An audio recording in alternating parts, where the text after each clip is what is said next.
सभी विद्यार्थियों के लिए बड़ी अपडेट है, अपनी कॉपी में सुधार कर लीजिए क्योंकि भारत की तटरेखा जो आप पढ़ते आ रहे हैं इतने सालों से वो रिवाइज्ड हो चुकी है। कोस्ट लाइन ऑफ इंडिया, ध्यान से देखिए यहां पर लिखा है कोस्ट लाइन तटरेखा। तो 1970 से 28 अप्रैल 2025 तक 7516.6 ये हम पढ़ते थे भारत की कुल तटरेखा इंक्लूडिंग आइलैंड्स, और ये by ministry of home affairs बताई गई थी 1970 में।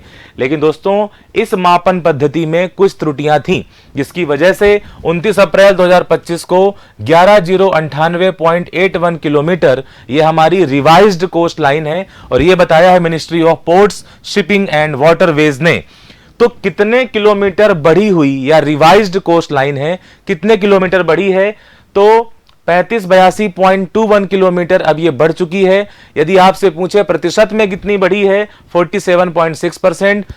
एक या दो नंबर आपके एग्जाम में देकर जाएगा, ध्यान रखिएगा। अगर आपको यह जानना है कि किस राज्य की तटरेखा कितनी है, अगर आपको यह दिखाई दे रहा हो तो ध्यान से देखिएगा कि अगर आपसे पूछता है कि किस राज्य या केंद्र शासित प्रदेश की तटरेखा सबसे लंबी है, तो आंसर होगा दोस्तों 3083.50 किलोमीटर। अंडमान निकोबार की तटरेखा सबसे अधिक है, यहां पर 572 से अधिक छोटे बड़े द्वीप हैं इसलिए।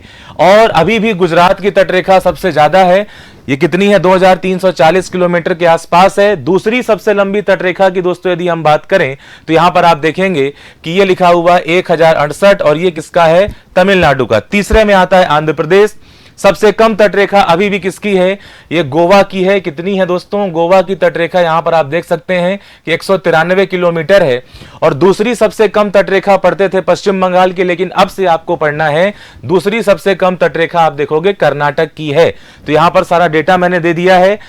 11098.81 ये बढ़ी हुई तटरेखा है, ध्यान रखिएगा। और किलोमीटर में 3582.21 किलोमीटर बढ़ चुकी है। प्रतिशत में कितनी बढ़ी है? 47.6%। एक या दो नंबर कंप्लीट करिए। कमेंट बॉक्स में बताइएगा दोस्तों कि ये जानकारी आपको कैसी लगी। जय हिंद, जय भारत, भारत माता की जय।